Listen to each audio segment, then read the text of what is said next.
Alrighty, everyone. It is currently Wednesday, July 9th, 2025, and I'm coming at you live from a place between life and death, the ether. Not quite purgatory, not quite limbo.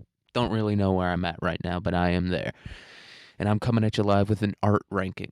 All right, we're going to be talking about art, and I just want to let this be known right at the beginning here. I know nothing about art. I don't, quote unquote understand it. I don't feel like anyone really does, but I know there is some people that claim to understand art, which is the most ridiculous fucking claim. And it's not science. It's not calculus, right? You can't systematically break it down to understand it. I feel like that's what makes art art. It just can't be broken down quite that simply.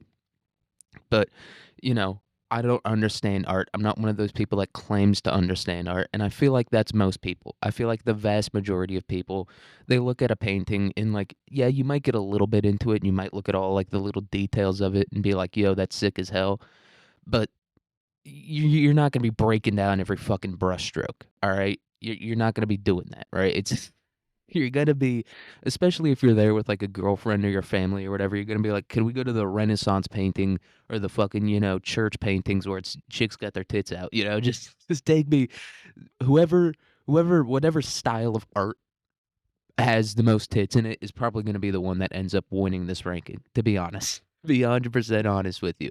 It's and we do have maybe an artist potentially listening to this.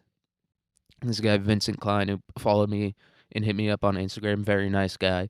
And, you know, I don't want to offend anyone here, but I might offend him a little bit, I feel like. I don't know. Just because of my lack of sensibilities when it comes to art. It's a very surface level, and I have taken one art class. I have taken one art appreciation class, but that was like I didn't really appreciate any of the art I saw. I'm gonna be 100% honest. I appreciated the teacher. The teacher was a really nice, or the professor was a really nice fucking guy, gay guy, but not annoyingly gay. You know what I mean? Just a nice, chill. He did have the gay voice, but other than that, pretty chill gay dude. So he was a nice guy, but I don't know. I like looking at art, especially when I'm high. I enjoy looking at it. Espe This is kind of a warning though, also because I was looking at like some surrealism art when I was high, and not like full on like Salvador Dali surrealism, just like kind of uncanny style. You know what I mean? Where it's slightly off. It's like there's just something not quite right about this, and it was. I did feel like I got trapped in the art a little bit, which is sounds like I'm becoming schizophrenic. It sounds like that short story, The Yellow Wallpaper, which read that if you haven't. It's a pretty good one. Kind of felt like that for a second. So I would I would say if you're very high on a shitty weed pen, do not look at art that's like slightly uncanny because you might have a manic breakdown. So that would be my one recommendation, but I feel like I'm not an art critic, and that's what'll make that. Like, you look at these fucking art critics and all the art that they talk about, and none of it is shit that like just everyone fucking likes, or like a lot of people like. It's like it's so esoteric. I feel like that's the thing about the art community, and that's the thing, you know. Vincent when he first hit me up, and it was like his name is like Vincent, or the artist formerly known as Vincent. He's got kind of a priest thing going on, and I was like, oh fuck, here we go, a dumb artist, you know what I mean? Especially like a contemporary artist. A lot of these contemporary artists are just they're making just pure fucking nonsense, all right? Let, let's be honest here. It's pure nonsense. I know. No, it's symbolism. You don't understand the symbolism. No, I understand what symbolism is. But if your art is just purely symbolism, then it's fucking retarded, all right? It should be fun to look at. And that's what I thought I was going to be dealing here with Vincent here. You know what I mean? I thought it was just going to be like pure symbolism, like two shapes on a thing, and I was supposed to fucking understand that it was about the Revolutionary War or whatever. But no, it wasn't that. He makes actual good art that's like cool to look at. Very sick looking. It's he's you know what I mean? He's bisexual in terms of the art he makes. It's all different styles. It's all different styles. I shouldn't be talking about a person that I don't know at all like that, but I mean, fuck it. Fuck it. What I shouldn't be making that joke. I understand that. I don't know. It's funny. It's funny to say bisexual. Dude, refer to a person like that, right? Like a dual sport athlete, like someone that plays basketball and football at the same time, it's funny to call that person bisexual, being like, "Yeah, did you know he's bisexual?" And people are gonna be like, "What?" It's like, "Yeah, he plays football and basketball." I don't know, just something about calling it or saying it like that is very, very funny to me. And my nose is running like a motherfucker right now. I promise I've never done cocaine before. I probably wouldn't enjoy cocaine at all. It would because it's just such a short high too. I feel like cocaine. But anyway, know nothing about art. Not disrespecting anyone's art. I am disrespecting some of it. If you're just putting fucking construction paper on a canvas or another piece of paper, then your art's shitty. If your art relies purely on symbolism, then your art is shitty. I hate to break it to you. Art should be visually appealing to look at. And somehow that's going to be controversial. That's going to be a controversial take to say that art should be visually appealing to look at. It's the entire point of it, right? It's the entire point to create something that's visually appealing. Even if it's just visually appealing to you, it should still be. And there's no way people are going to be like, "Oh, well, abstract art is visually appealing to me. I like looking at fucking pieces of red and yellow paper on a canvas." No, you don't. All right, you like the idea of doing that. You like that doing it makes you feel smart, but you don't actually like fucking doing it. No one likes doing it. I can't. You will not convince me that that is the truth. You won't convince me that you enjoy sitting down on a fucking bench somewhere in some art museum and looking at two pieces of paper on a thing and just being like, I understand. You don't enjoy that. You like you like seeming pretentious, right? That's what you enjoy doing. But you don't enjoy doing that. And I do understand that not all abstract art is like that. But I guess maybe it's like abstract minimalism is the best way to describe the type of art that I hate. I'm cool with just about everything else. Everything else, even if I personally don't like it, I'm like, I can understand where you're coming from. You know what I mean? It's kind of like college sport or like college football. I don't really like watching college football that much. Maybe it's because I didn't grow up in a house that watches a whole ton of college football. I like watching the NFL. I prefer that to watching college football, but I'm not going to shit on anyone for watching college football. I will shit on someone for watching fucking pickleball, right? Or something like that. But or cycling or even this is gonna be racing, like car racing. I fucking hate that shit. It's so goddamn boring. It's the people that are in the lead for the entire. The outcome of a 4-hour car race is it's all predicated on the first 30 seconds of the race. All right, that's the equivalent of what we're talking about here with painting. I don't personally watch college football. I don't personally watch water polo or whatever, but I can understand why a person would like to watch water polo. I can't understand why anyone would fucking enjoy racing, and I think you're kind of dumb if you do. I think you kind of have a simple mind. And I do understand some people are just like, well, I watch sports. I look at art to just turn off my brain. It's like, okay, yeah, but turn off your brain for what, like 4 fucking hours? Right? Or like if you go to an art museum to look at abstract art, you're paying to turn off your brain, dude. You can do that for free. Just go take a very hot shower and just fucking put your head against the wall. That'll help you turn off your brain better than looking at fucking art or watching cars go around in a circle. Watching millionaires drive cars. It you'll be able to turn off your brain better really and just run. Running really fucking turns off your brain. It turns off your brain in a very specific way, right? Running does. Where you're running and at first you're just so goddamn angry. At least I am. I'm just so fucking pissed. I'm like, why the fuck do I have to do this? It's seriously like it's like the DMV. That's what running is like to me. It's like why the fuck do I have to be here? What purpose does this serve in my life? It's fucking stupid. It's it's a design flaw. Having to run in order to keep up like your heart's health is a design flaw in the human body, right? And the DMV is a design flaw in our system of government, right? Both of those things are design flaws. But when you're running and you're just pissed at first, you're just so goddamn mad. You're like, why the fuck do I have no I can't imagine how anyone would enjoy running. That's another thing that I'm like, why? I understand wanting to overcome that challenge. I understand that aspect of it, but being like, yeah, I love running. I don't understand it at all. I like weightlifting, but running is just it's ridiculous. I even like manual labor. I prefer doing manual labor to running.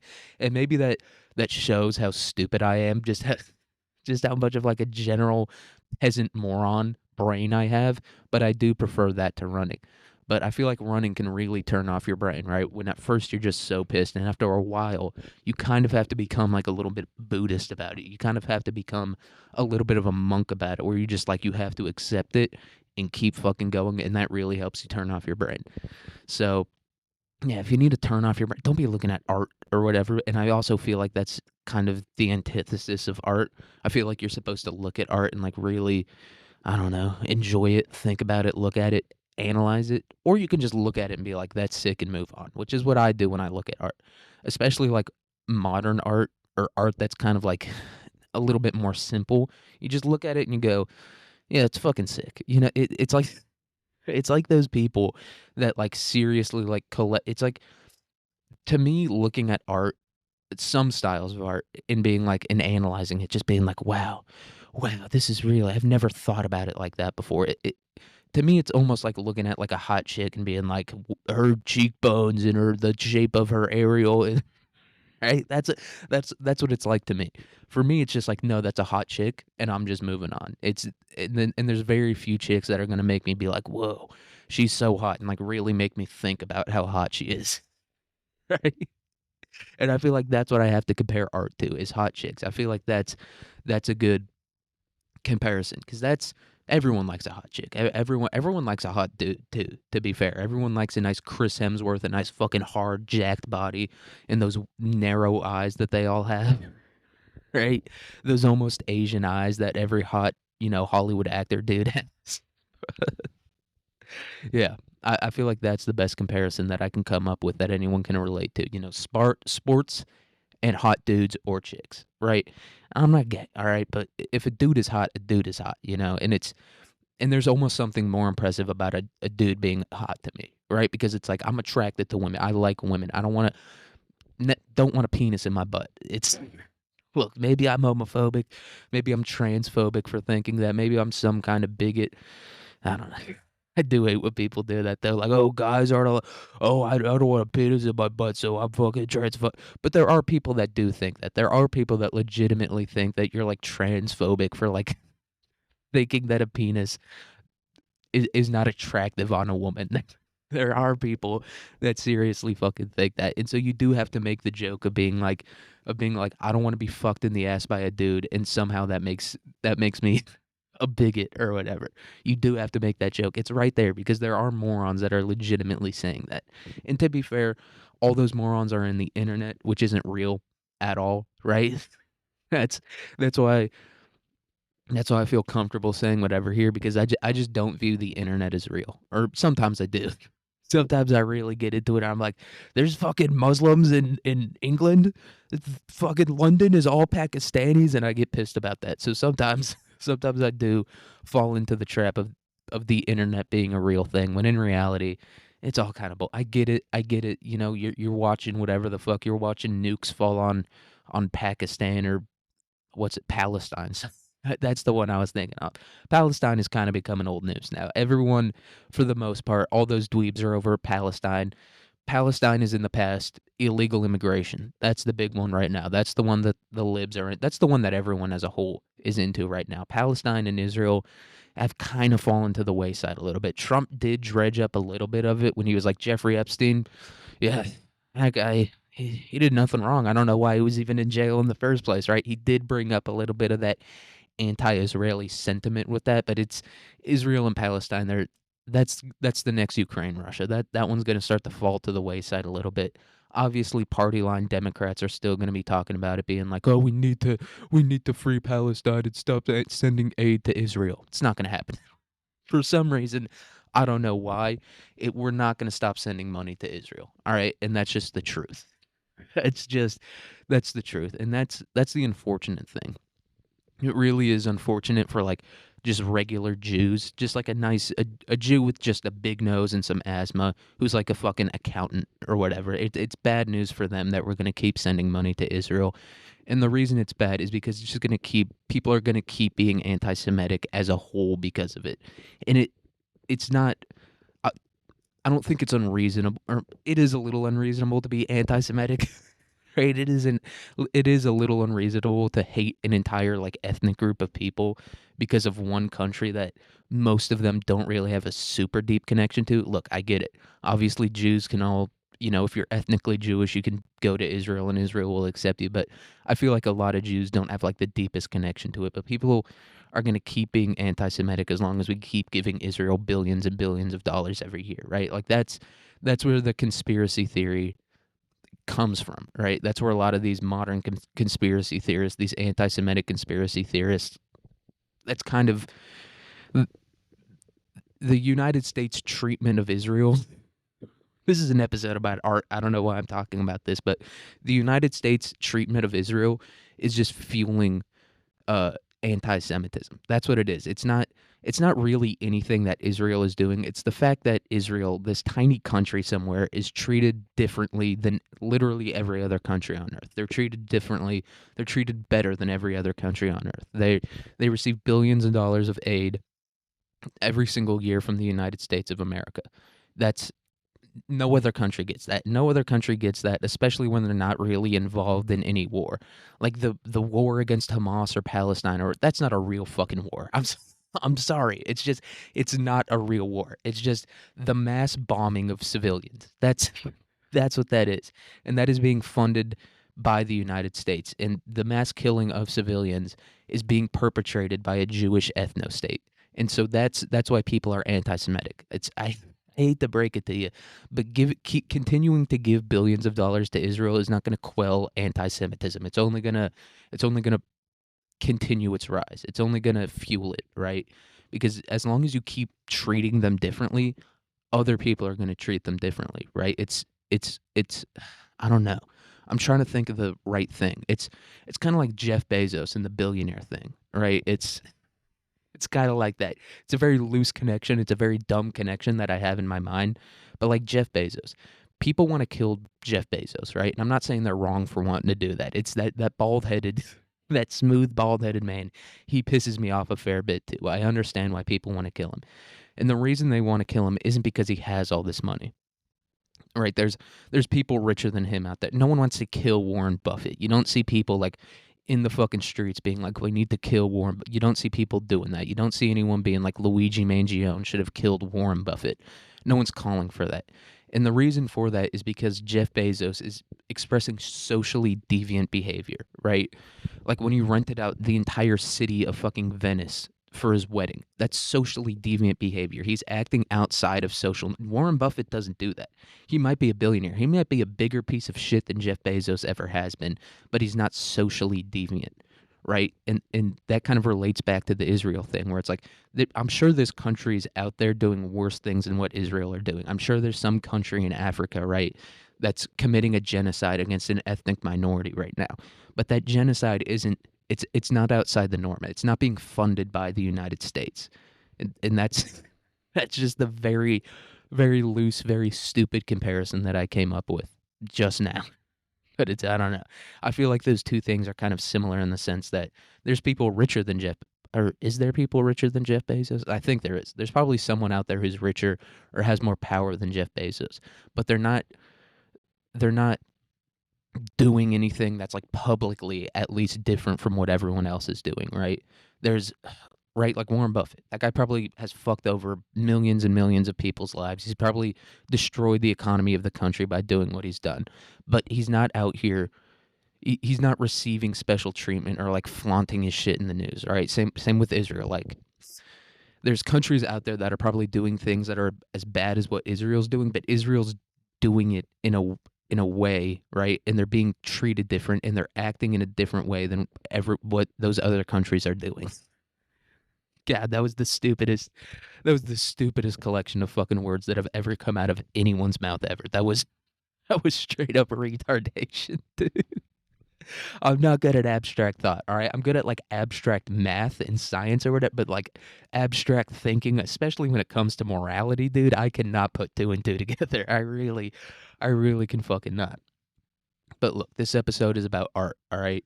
And we're going to be ranking the top 10 styles of art. I did Google it to find what the top 10 styles of art were, and it came up with some shit that was like I don't know if a lot of people have heard about it. It was like spiritual art, and I was like, what the fuck are we talking about here, dude?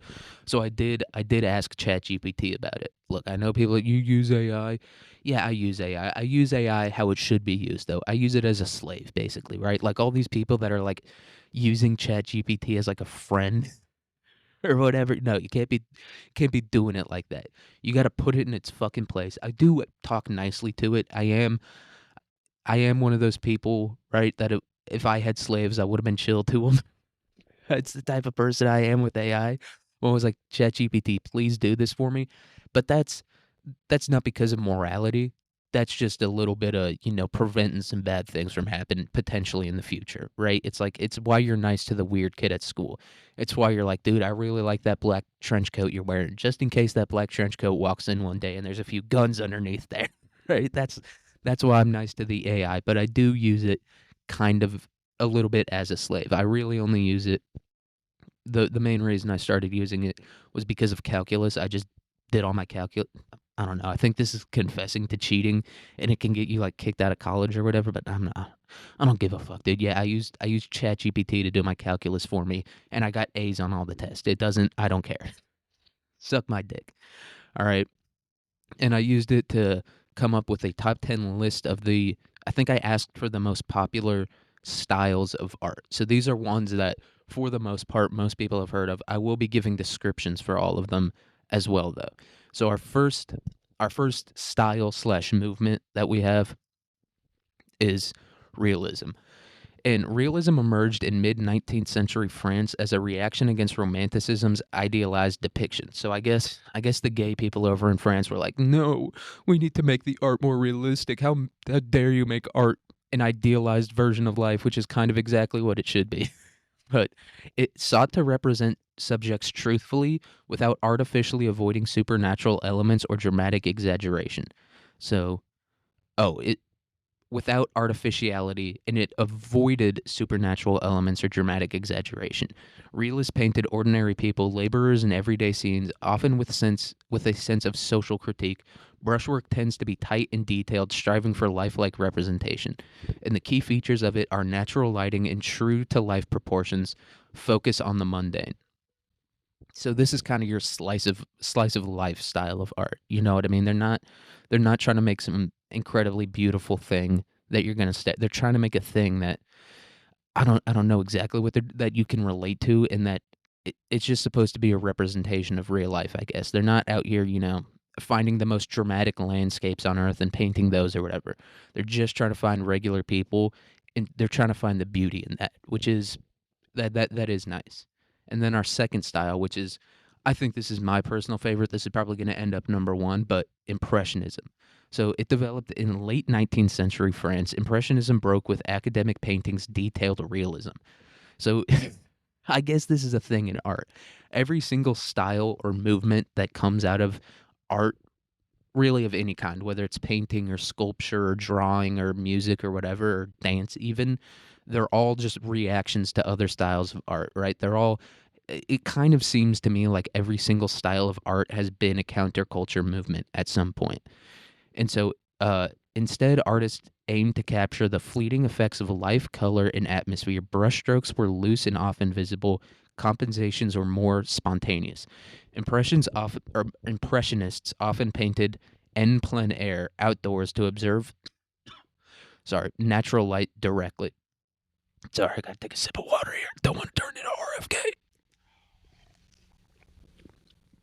And the key features of it are vibrant color palette, emphasis on light and its changing qualities, visual brushwork, and scenes of modern life.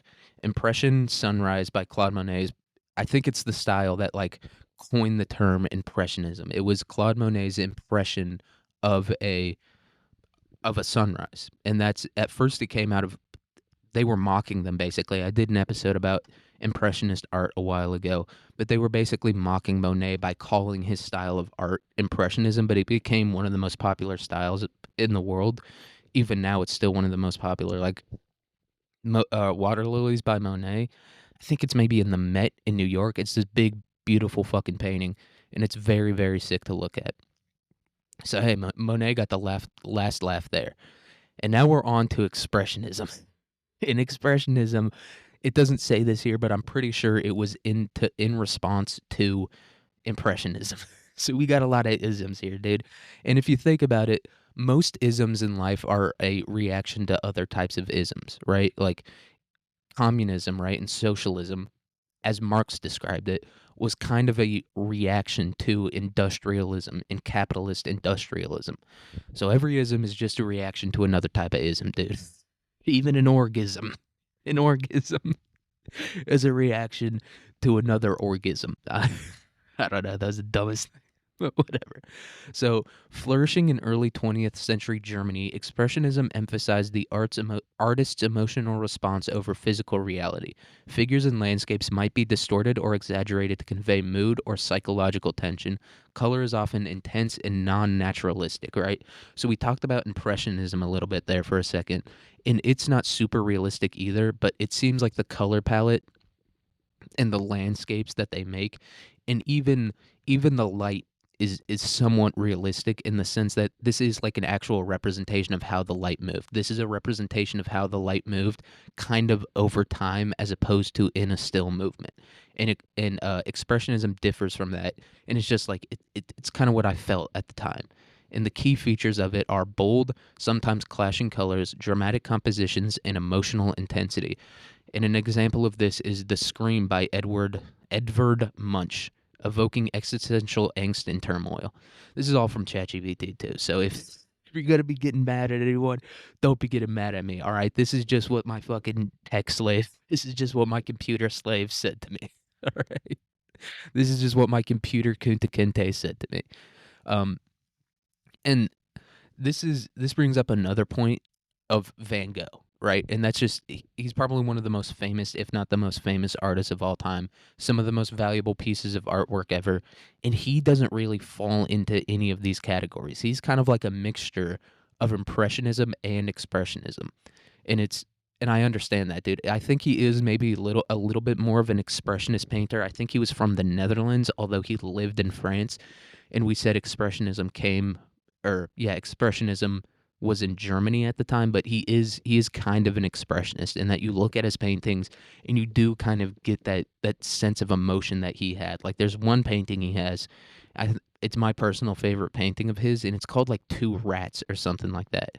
And it's just I look at that painting and I'm just like I'm overwhelmed with emotions, and it's and I think that maybe puts him a little bit more in the expressionist school as opposed to the impressionist school, right? Where it's maybe his art does sometimes his art is impressionist, sometimes it's expressionist. Goddamn, goddamn Van Gogh, whooping my ass. But yeah, he's an interesting one. But I would tend to put him a little bit more in the expressionist thing, just because his art it seems so emotional at least to me.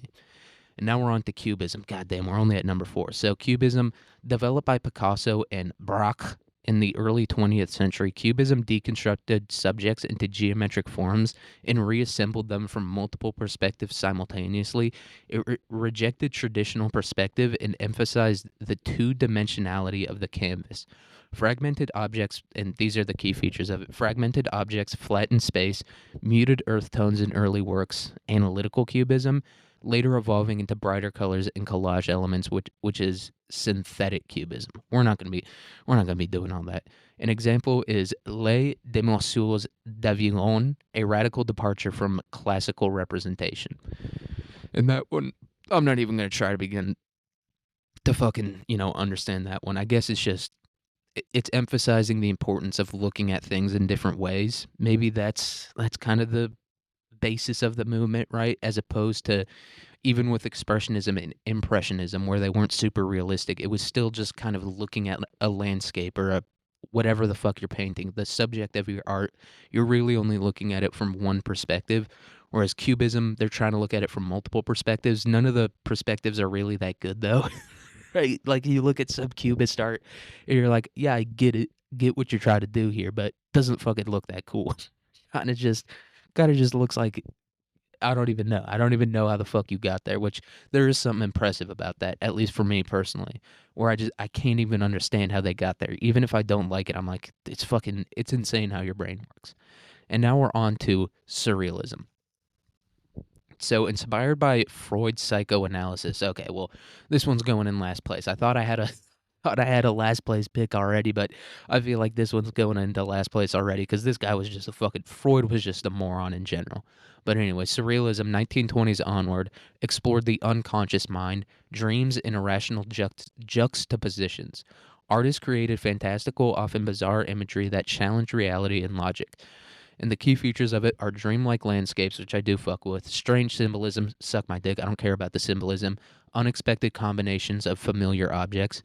And an example of this is the persistence of memory by Salvador Dali. And I do feel like of all of these that I'm looking at so far, it's surrealism does kind of seem to be the most, I don't know, performative, right? Like Salvador Dali, he walked around with a crazy mustache and he had a pet anteater, dude, and it's like you're not doing that for you, dude. No, an anteater's the most boring fucking animal possible. I'm sorry, they literally eat ants. That's all they do. They spend their entire day trying to find the shittiest, most boring bugs on the planet, and they eat those things. There's no way that's a cool pet. You just wanted that thing to be able to trot it around and be like, oh, look how interesting I am. I have a pet anteater and a crazy mustache. So it's as much as I like surrealism, I'm not the biggest Salvador Dali fan. I like the surrealism that's just a little more uncanny, a little more simple, a little more just dreamlike almost, right? Because my dreams, they don't look like Salvador Dali paintings, but they don't look like real life either. It's somewhere in the middle, and I would say that's the type of surrealist painting that I like. Which no one cares about. But anyway, suck my dick. This is my ranking. All right, you want to talk about paintings? Do it on your own. All right. Now we're on to abstract art. We're getting into some serious last place category right here, dude. These are categories. These are some not great here. Abstract art. Rather than depicting recognizable objects, abstract art focuses on color, shape, and form as ends in themselves. It covers many substyles like Kad- Kandinsky's lyrical abstraction or Mondorian's geometric abstraction. No identifiable subject, emphasis on composition and emotion through non representational forms. And an example of this is Composition 7 by Wassily Kandinsky. uh, this one, I look at abstract art and like what I'm looking at right now, Composition number 7 by what's his name, Kandinsky or whatever, some fucking Polish Jew. I don't give a shit, but I'm looking at it and it's interesting, right? I feel like a lot of the abstract art though, it's just so simple that it's like I don't know. Even if your symbolism is like the most deep thing that like fucking touches everybody and everybody is capable of understanding, it's still just like boring to look at, and I don't like that in art at all. I want to be invigorated by it, dude. And now we're on to pop art, and I feel like this is my most controversial take because I absolutely despise. I don't love pop art. I like street art. I like fucking other styles of art that are more contemporary, but I do not like pop art, dude. It's it's just lazy and boring, dude. I don't know. I don't like but pop art emerged in the 1950s and 60s as a response. Once again, we got a fucking response here. God damn, dude. This is a fucking this is a comment section on a controversial TikTok. They're just all responses. But anyway, pop art emerged in the 1950s and 60s as a response to consumer culture. It used imagery from advertising, comic books, and mass-produced goods, often playful or ironic. It blurred high art and low culture. Okay, well that's why I hate it. Now I know why I hate it because it's supposed to be ironic, and I hate ironic shit. If you want to say like one thing or one sentence that's ironic, okay, but if you're doing all this work just to be like, look at how ironic I am, shut the fuck up, you nerd.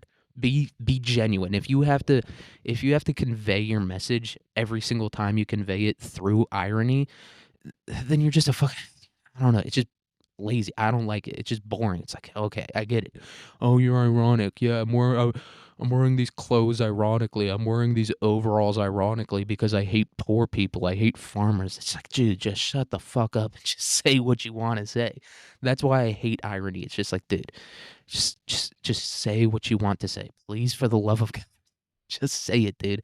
I don't want to have to dissect every single little fucking thing that you do. Just say what you want to say. And that is the reason why I hate pop art. And this This is the end of the hate list right here with minimalism, which is number 8. Emerging in the 1960s, minimalism focused on simplicity and objectivity, rejecting expressive brushwork or narrative content. Okay. It's not a it's just what are we doing here, dude? It's just yeah, whatever. I'm just gonna slap this thing on the fucking thing, and it's just gonna be what it is. That's what minimalism is to me. You're rejecting narrative content. You're rejecting the idea that a painting is telling us. Then it's just shaped. It's just supposed to look cool, and it doesn't even look cool. That's the thing about it. It doesn't look interesting. There's nothing cool looking about it. Works are often industrial in appearance, emphasizing the artwork as a physical object. Yeah, I don't care about like the physical object of the artwork, dude. I don't know. I just don't care about it. I don't give a fuck, dude. If it doesn't look good on Google Images, it's not going to look any better in real life. But the key features of it are simple geometric forms, limited color palettes, repeated patterns or structures, and the most famous of it is Untitled by Donald Judd. Let's get a look at the most boring thing you've ever seen in your entire fucking life, dude.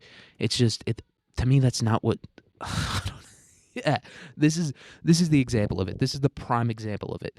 Let me try to explain this thing to you. You can look it up real quick. It's called Untitled by Donald Judd, and of course it was made in 1969 because that's when the boomers were running around fucking ruining everything. They ruined art, they ruined the economy, they ruined culture. Goddamn, they can't do a single goddamn thing right. But this is Untitled, and there's just something so corny about that name too. Like, oh, like you spent hours and hours creating this art, and you're gonna call it Untitled as if it's some sort of profound thing. No, let me describe this piece of art to you real quick. It's just a bunch of like I don't know the exact dimensions of it, but it kind of looks like 2x4, maybe not 2x4, but it's these rectangles, basically like if you've ever seen a paver tile before, but it's made out of metal. It seems like he's done different versions of it. One is made out of kind of looks like wood, but I think they're all made out of metal. And it's these little square blocks, and they're not even stacked on top of each other. They're kind of like drilled into the wall. It's the dumbest thing I've ever seen in my entire life. And for that reason, I think we can outright say minimalism is going to be number 10 because just shut the fuck up, stop being a nerd, and say what the fuck you want to say. I don't want to have to whip out a fucking textbook every time I look at your art. I want to be able to look at it and appreciate it and understand it. Even if I'm not understanding it correctly, I still want to be able to do that. I don't want to have to get a fucking PhD to be able to understand your art. It's the way a lot of new art and new music, art of all kinds, music, dance, physical art, painting, all that shit, it's just become so esoteric that it's like I took a music appreciation class in college, and this is like I'm not going to like the fucking Institute of Art or whatever, right? But it was still just like, it's so, if you have to explain the message behind it, then it's not fucking good. You didn't do a good job at making art. Art should be something that is in and of itself. I shouldn't have to know your entire backstory in the history of like the Bolivian Civil War to be able to understand your art. I shouldn't have to do that. I should just be able to look at it and appreciate it as a beautiful thing. So that's why I hate that style of art. All right. Now we're on to Baroque painting. So, originating in 17th century Europe, Baroque painting is grand, dramatic, and theatrical. It often conveys religious themes with intense emotions and striking contrasts of light and dark, which is called chiro, chi,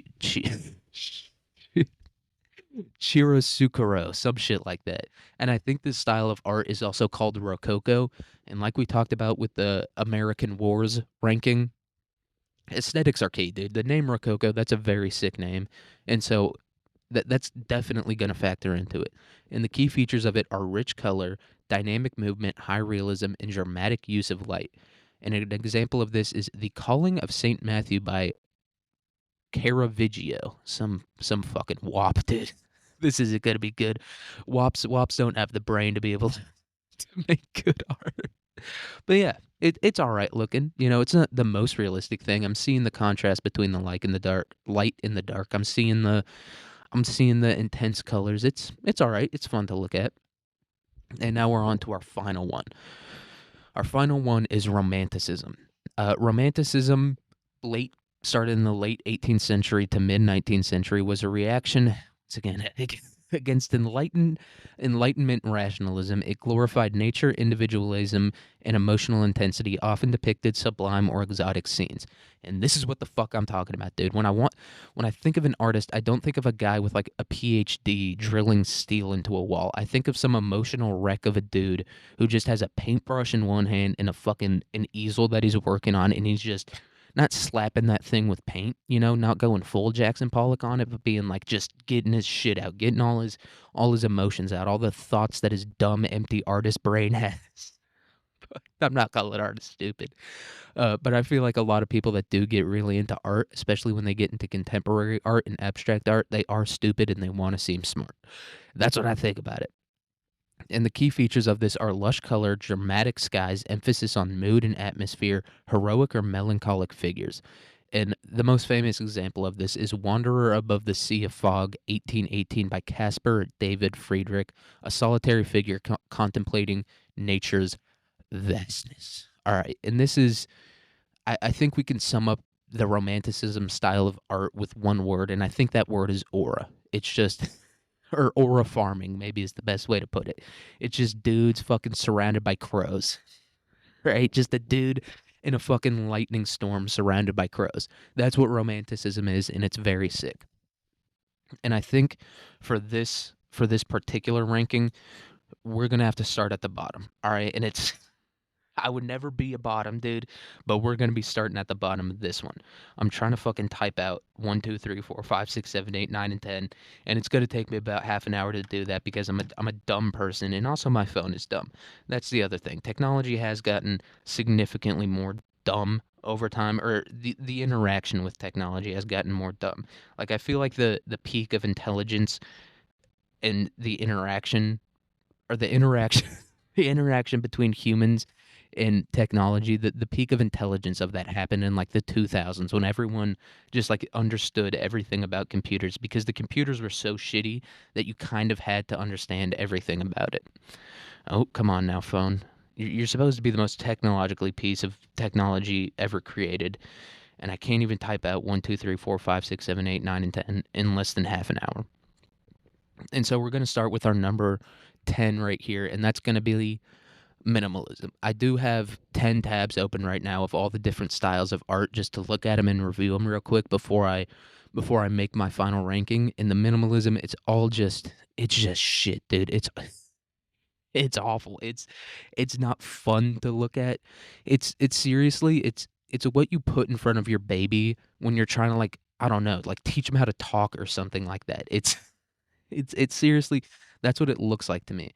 It it looks like a fucking baby's mobile or something like that. It's just so fucking boring to look at, dude. It's seriously, it's childish, and it's not even childish, dude. Because at least when a little kid draws a fucking picture, it's drawing a picture of a thing, and all the people who like minimalist art are gonna be like, yeah, well, children draw things, but adults draw nothing.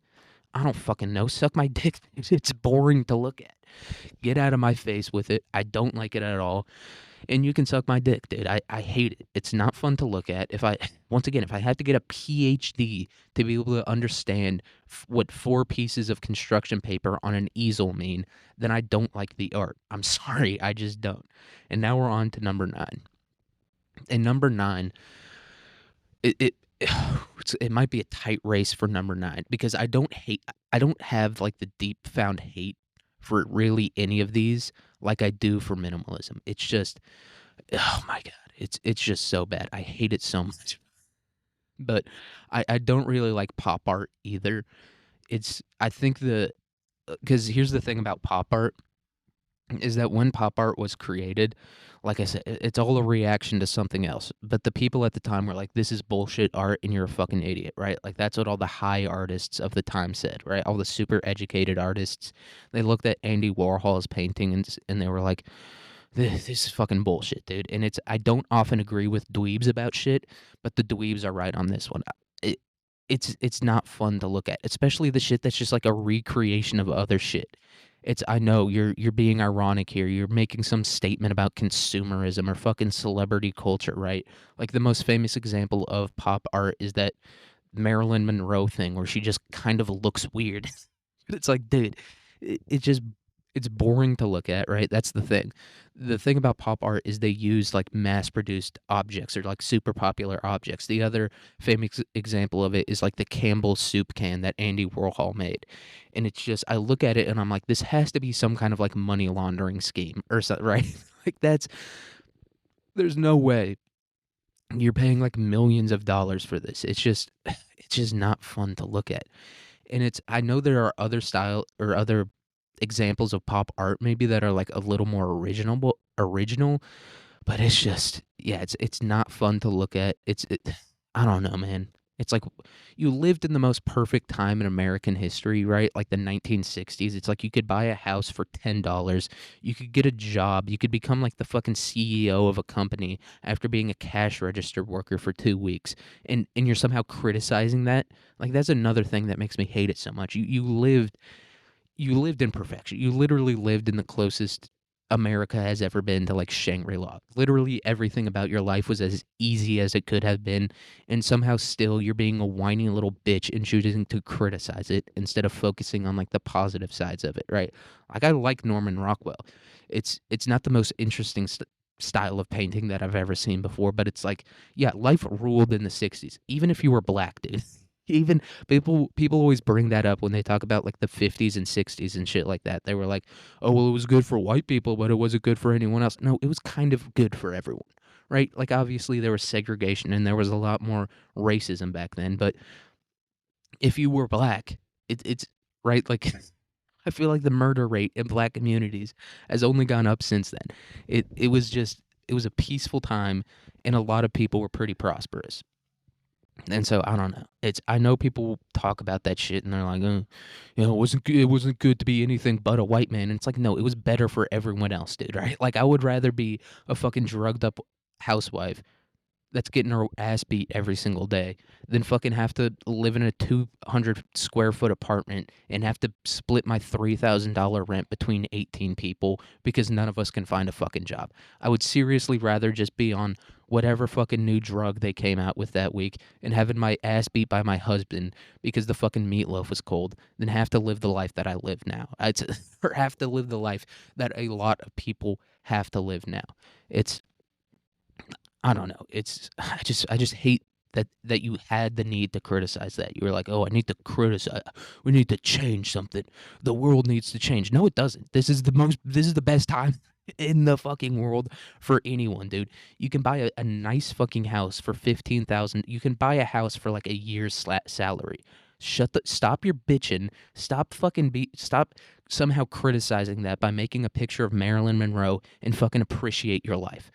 And so that's why pop art's going at number 9. It's boring, it's whiny. The people who did it probably sucked. Fucking once again, we got Andy Warhol. I feel like Andy Warhol and most artists, right? They're all eccentric personalities or whatever, and it's just like, okay, yeah, you're eccentric, but for what, dude? You're eccentric so that you can make a fucking painting of a Campbell's soup can. If you're gonna be eccentric, you should be painting fucking Van Gogh type shit. Like Van Gogh was a fucking annoying little bitchy psychopath who cut off his own ear and gave it to a prostitute, but he made good art. That's it. That's all you have to do is just make good art, and it's, I don't know. I just, if you're gonna be like this crazy eccentric artist that has like a crazy mustache and you drive an old timey car around, you can do that. But there better be some good art to go along with it, because you can't be an annoying little fucking hipster. That's what Salvador Dali and Andy Warhol really were. They were just like these fucking ironic hipsters who were just completely performative in every aspect of their life. They were basically the hipsters of the time. And so you can do that. You can really be a I almost said Hitler. You could really be Hitler. And this goes for Hitler too, dude. Right? Like that's the thing about Hitler. Hitler killed all the Jews, but he was also an artist. And I feel like if Hitler's artwork was a little bit better, we might be a little bit more forgiving of him. You know what I mean? We might be a little bit more like, yeah, he did that. Not a great thing. It's, you know, but the artwork was pretty good.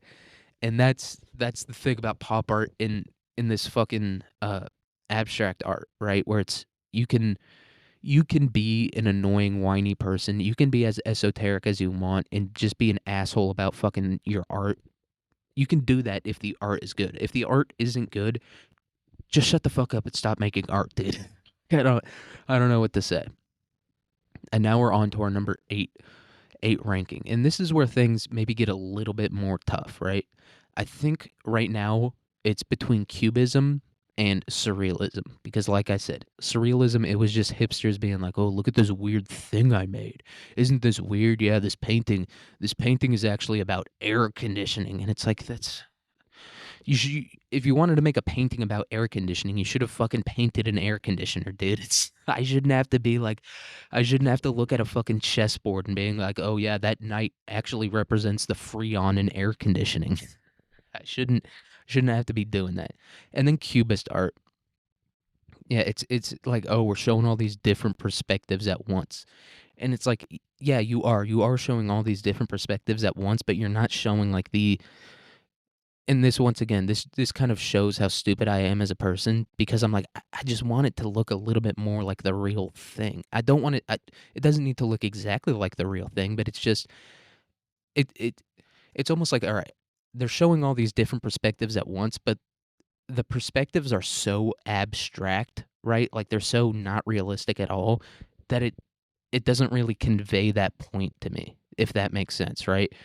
It's like the human face. You're showing me 10 different views of the human face at the same time.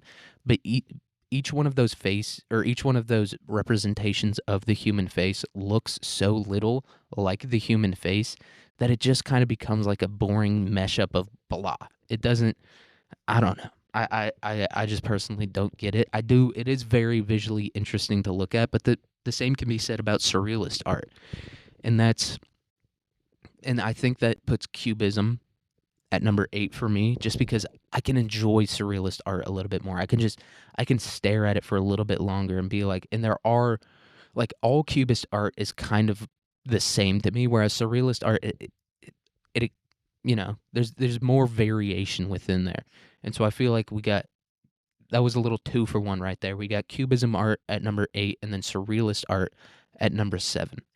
And I feel like that's pretty good. I feel like most people would agree with that, right? Like most people, I don't know. Maybe most people would try to like pretend to be like, "Oh, I understand it. I understand what Picasso was doing when he made like this weird picture of a lady." But I don't know. I'm not going to pretend to do that. I just think it should look cool and I don't think cubism looks as cool as surrealist art. And now we're on to number 6. And this is where things get a little bit difficult for me. For reference, the things we have left are realism art. Fuck, we only have 5 left. Which one did I skip? We have realism art, impressionism art, expressionism, sorry, baroque painting, and romanticism. Which one did I skip over? I must have skipped over one of them or closed one of my tabs by accident. Huh. I guess abstract art. Oh yeah, that is the one we had. Fuck. All right. We're gonna have to redo the ranking then, because I think I just didn't even bother looking up abstract art because I was like, this is just so gay. I think abstract art goes at number 9, and then the rest all just get popped up one place.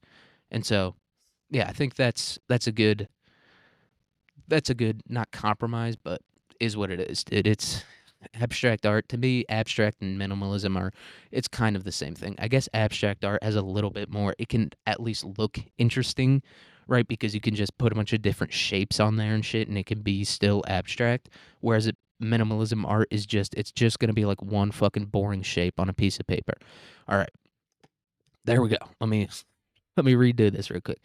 10 minimalism, 9 abstract, 8 pop, 7 cubism, and then 6 is surrealism. All right. So we got realism, impressionism, expressionism, baroque, and romanticism. Then remember, the other name for baroque is rococo, and that does factor in to the ranking. Whew, this is a tough one, dude. It's and I feel like the difference between the top 5 and the bottom 5, there's a wide, wide, wide gap here. There's a very it's incredible. It's dude. This is Adriana Chechnik's gaping asshole after a double DP gangbang, dude. Because this is it's wide, dude. This thing is wide open. There's the gap between surrealism and the next one on the list. I feel like it's a pretty big fucking gap that we're talking about here. And I do like some surrealism art, but I feel like so much of it is so gay that it brings it down to the point where it's like I can't enjoy it as a whole, right? It's like certain musical artists have fan bases that are just so goddamn annoying, right? And people act like they're the greatest fucking thing to ever touch the earth, like Taylor Swift. Taylor Swift makes fine music. It's fine. It's mediocre. It's the most mediocre music I've ever heard in my life. It's the most literal music I've ever heard in my entire. It's she's just saying things. And I know that's what music is. I understand that music is just people saying things. I understand that every genre and every artist can be boiled down to that point where it's just a person saying a thing. But Taylor Swift is literally just that. It's other people are saying things, but those things actually mean other things. Taylor Swift is just saying a thing and the thing means exactly what she's saying. And it's just it's fine, right? She figured out a rhyme scheme to be able to say what she wants to say, but she just there's nothing deep about it. Like people act like it's the most deep music they've ever heard in their entire life, right? Because sometimes it talks about like deeper subjects, like love and life and fucking loss or whatever the fuck. But it's deep in that sense. It's deep in the sense that it's talking about more emotional things, but it's not deep in the sense that it's complex at all. It's there's no complexity to her music. And I don't know how I got started on that at all, but oh yeah, we were talking about styles of art and just how like surrealism, the rest of it is so gay that the pieces I do like my enjoyment of those pieces is mitigated by how gay the rest of the art is. And that's true of Taylor Swift too. I've never listened to a full Taylor Swift song before, but some of them are pretty catchy. Some of them are pretty fun to listen to. But just the fact that everyone acts like she's the most complex, deep, fucking tortured artist to ever exist makes me not enjoy the music that I'm listening to because every time I listen to it, I'm reminded of the fact that everyone thinks she's a fucking genius. In reality, it's fine. It is what it is. I don't understand it at all. And it's once again, it's not one of those things that I personally don't like, but I can understand how other people like it. I don't really like it that much, and I don't understand how anyone could. All right, and that's just to distract me because this is a tough ranking we got up coming up here. It's I feel like impressionism and expressionism are kind of clear of the number five spot, but the rest of these they could all go there. And I feel like we're gonna have to put realism at number five. I hate to put realism at number five just because I don't want to put it next to number six. I feel like it should be. I feel like it should go one, two, three, four, five, and then six, seven, eight, nine, 10, and then 11, 12, 15. And we have surrealism and all that shit in the 11 through 15 spots. It is just. I don't know. The gap is wide. It's a wide gap we have going here. But realism, you're going at number five. It's just. It's once again. It's kind of like Taylor Swift, right? Where it's just it is what it is. It's everything you're seeing about that art. You're not going to look at that art and you do get a sense of emotion from it, right? Like I'm looking at the most famous example of realism art is called what the fuck is it called? It's called The Gleaners and it's these people working in a field. And I do feel a bit of emotionality from it. I'm looking at all these and I can like you can like sympathize with the people in the painting a little bit. But it is just kind of like a little bit boring to look at. It's very good, very technically skilled artwork and cool landscapes and all that. They do pick pretty interesting subjects to paint, but it's just it's not super complex, right? It's not like when you because here's the thing, I have very little education in art. My education in art is one art appreciation class that I took and really didn't try that hard in. But I can still look at a Van Gogh painting and like feel something when I look at it. Whereas opposed to a lot of these other styles, I can't do that, right? Same with impressionism. I can look at like im- the what was it called? Sunset Impression, right? Monet's the thing that created the impressionist movement. I can look at that and I can like feel something. But the rest of these it's I don't know. I don't feel as much when I look at them and I feel like that's kind of the point of art and that's what makes a good artist. I was bitching a little bit earlier about how all these artists are like they're all like hipsters and they're all like it's all ironic and stuff like that. But I do enjoy a nice tortured artist. I do enjoy an artist that's like I'm so dark. I have so many dark things inside of me and I need to get it out on the painting. And I enjoy when that's genuine, right? It's a dumb cornball fucking thing to say. It's a cornball thing to be like I'm just so dark and I need to get out my dark thoughts and feelings on a canvas. Right? Or I'm so happy and I need to get out all my happy feelings on a canvas. I do and when that's genuine, it does reflect in the art a little bit, right? Like Vincent Van Gogh, he was a fucking annoying little cornball asshole and he leached off his family for money, and he was probably pretty annoying as a person.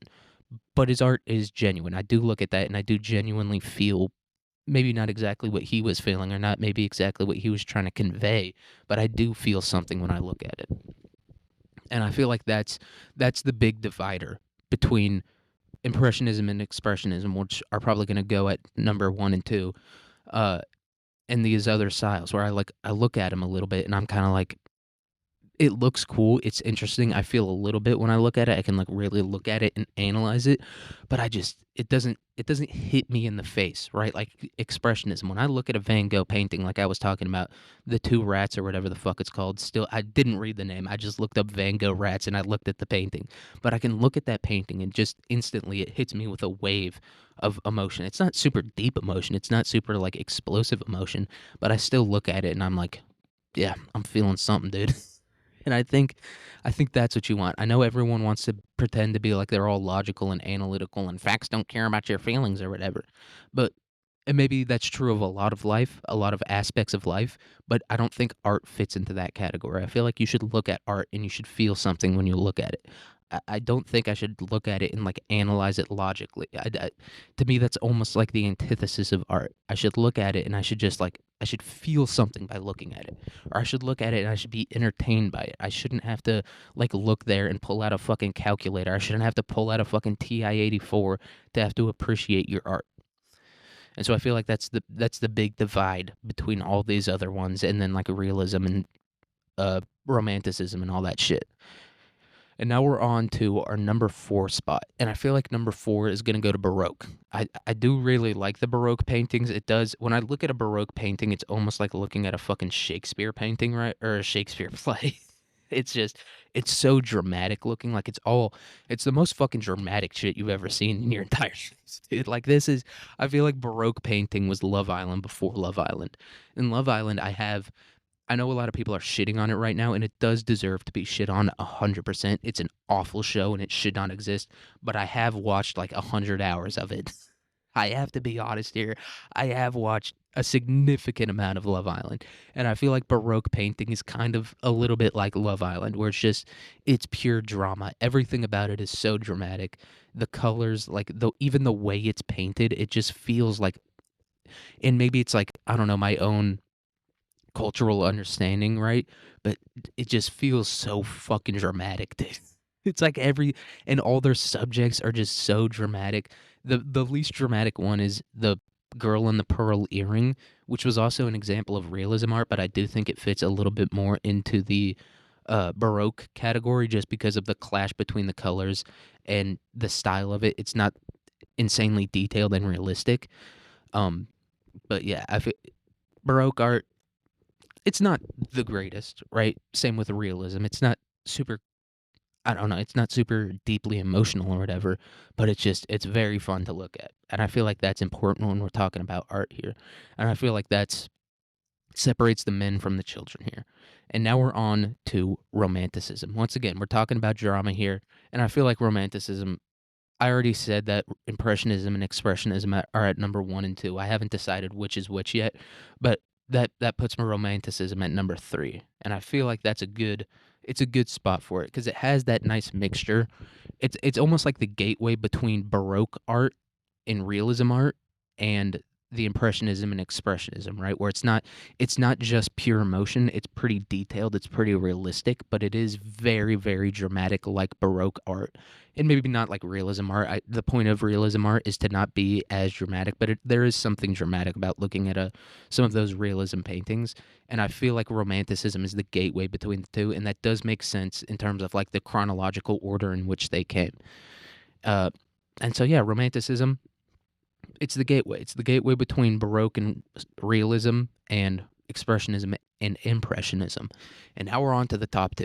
And I feel like this is a kind of a tough battle between number 1 and 2. It's Impressionism. I was coming into this talking about how it's my personal favorite, but Expressionism is, it's just, yeah, it's also like looking at every single piece of expressionist art. You can, not all of it, right? Some of it is some of it is ass, but you do kind of feel that emotion. And I feel like they're very similar in the sense that Impressionism is trying to capture, it's not trying to capture the the emotion of the moment, but it's trying to capture the moment.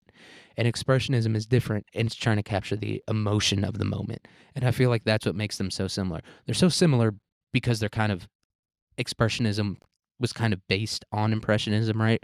Like I'm sure all the expressionist artists were trained in impressionist painting, and that's why they're so similar. But I feel like the other thing that makes them so similar is just it's trying to capture a moment. And the difference between the two is trying to capture the literal moment versus trying to capture the emotional or personal moment, if that makes sense. And so yeah, I think it's we got to look at the upside here. The upside is impressionism is a little bit more realistic. Like some of these impressionist paintings, you can kind of look at them and you understand what they're trying to do, but you're kind of like, what the fuck? What am I looking at here? It's like, is that water or is that grass? What am I looking at here? Whereas impressionism, it's a little bit more clearly defined what you're looking at. And there's all different styles, right? And they do, like I said, they're very close to each other chronologically, so they do kind of like bleed into each other in terms of style. And I'm sure there's some impressionist art that's trying to capture the emotion of the moment, and I'm sure there is some expressionist art that's trying to capture the the moment itself. But it's a tough one, dude. They're both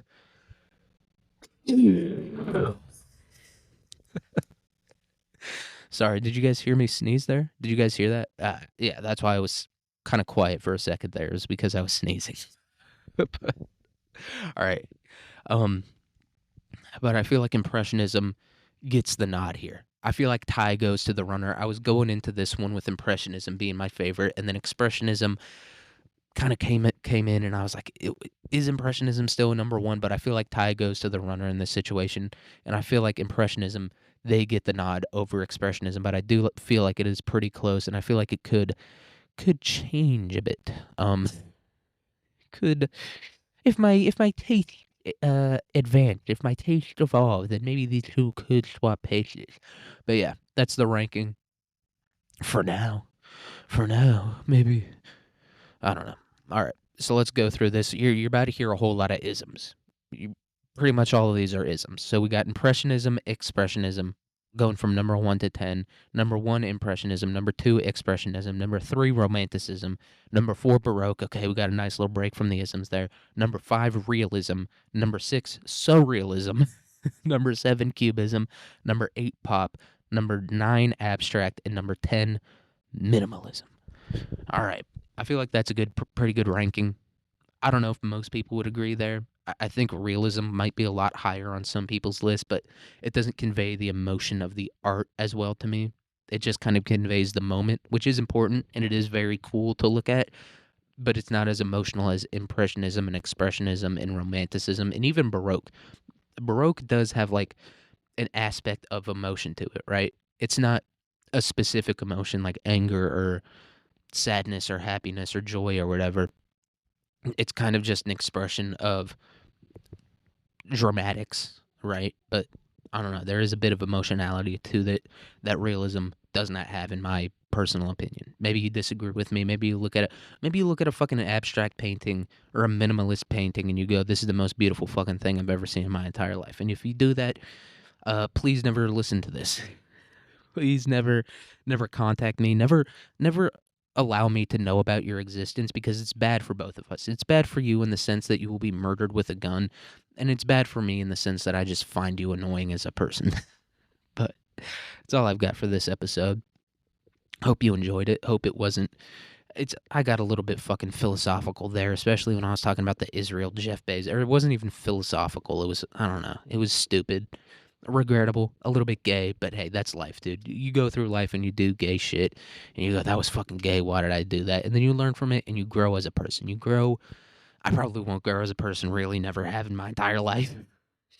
But some people, some people might take that and use it as a learning moment. I personally will not be doing any such nonsense, dude. Stay as you are.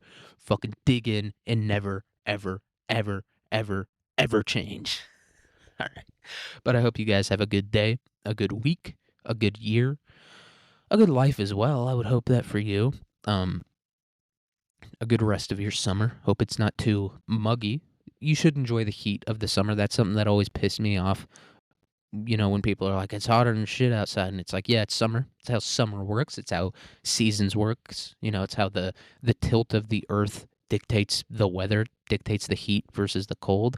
It's summer. It should be hot, but mugginess does not necessarily need to be in that category or need to be part of summer. But yeah, that's all I've got for this episode. I did a lot of lip smacking, a lot of sniffling this episode. Wasn't the most aesthetically appealing episode to listen to, but hey, fuck it, man. We ball. But I hope you have a good day, good week, good year, good life. And I'll see you guys tomorrow. Tomorrow's episode is probably going to come out pretty late because I got to do some yard work for my grandpa. Hey, grandpa, you need some help? But peace.